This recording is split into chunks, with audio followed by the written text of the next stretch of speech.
Right. So let's chat about what to do when your kale start having problems, looking a little rough. Maybe your leaves are turning yellow, you've got holes in them, they're curling, all not great things going on with your kale. So let's talk about what to do. So we love healthy leaves. You can get yellow leaves, you can get ones that are bitten, and ones that start to curl. Yellow leaves, and they're all telling a bit of a different story. So yellow leaves generally are telling you something about the soil. If it's the bottom leaves turning yellow, it could be overwatering, it could be overcrowding. If many are turning yellow, it could be nitrogen deficiency. So your soil needs a little bit more nutrients. Um, so the fixes depend on the issue. It could be adding fertilizer, compost, fish emulsion, seaweed. You can test your soil to make sure that you actually needed to feed it. If it looks like the soil's too wet, improve the drainage. And the last thing is if it looks crowded, thin some. So the next issue is holes in your leaves. So these are usually pest problems. Main three pests that cause holes in the leaves are flea beetles, that little guy there, and they're little shotgun-like holes. So they're not real jagged lines or anything like that. They're small holes.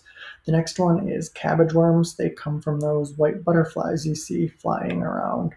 They will eat right along the veins and they'll eat a lot of the leaf. They cause a big amount of damage, and you'll find those with the caterpillars on the underside of the leaf. Aphids are the last one, and they'll cause the leaves to curl a little bit or look puckered. And that's from the honeydew that they're producing, and it makes it real sticky. And they're also kind of found on the other underside of the leaf near the veins. How do you get rid of them? So flea beetles and cabbage worms, both of those would work with row covers. Row covers preventing the butterflies for the cabbage worms. Diatomaceous earth also works on the flea beetles. That helps keep them away. The other thing you can do with the cabbage worms is pick them off, put them in a bucket, and just go through the row and pick off the ones so they're not eating the leaves. Aphids, you can use like a neem oil spray or an insecticidal soap spray. So there's a lot of things you can do to keep pests off your kale. Row covers work great. They just prevent everything. Diatomaceous earth works well.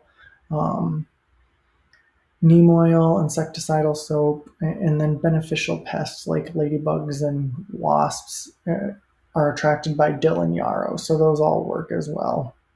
This is a row cover that I like. It works really well. Honestly, it's one of the best preventions. You might think it's cheating, but it's worth it. Curling leaves are generally an environmental issue. So think too hot, too cold, too much wind, too crowded are all kind of issues with curling leaves. So for this, you can mulch. That helps keep the soil moisture consistent. You can prune the damaged leaves. You can provide shade, thin your plants. All work well for curling leaves. So now let's chat about what to do once you've identified the problem. Some of them can just be pruned off. Other times the whole plant needs composted and you'll replant. So if the pest infestation is heavy, then just go ahead and compost the plant. If the leaves are wilting and rotting, if the whole plant looks thin or spindly, just replant, get rid of that one. Whereas if it's just minor damage, a couple yellow leaves or curled leaves, go ahead and prune that and the whole plant will keep growing. Here's a bit of a flow chart to help you. So yellow leaves point to soil. Holes in the leaves point to pests. Curling leaves point to the environment. So it's a nice way to kind of just go through your problems and what could be the issue.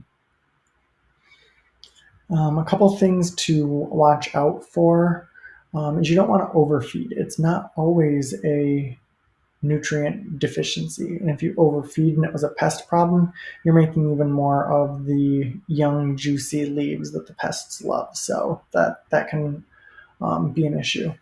If you're dealing with issues, don't plant more, don't overcrowd it.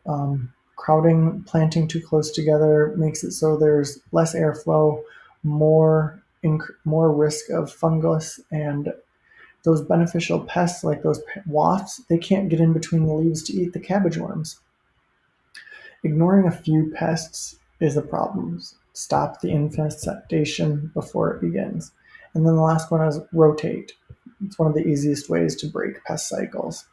So hopefully these help and can make it so you have a successful kale harvest. And remember, always harvest from the outside and your kale will keep growing back and you can keep harvesting.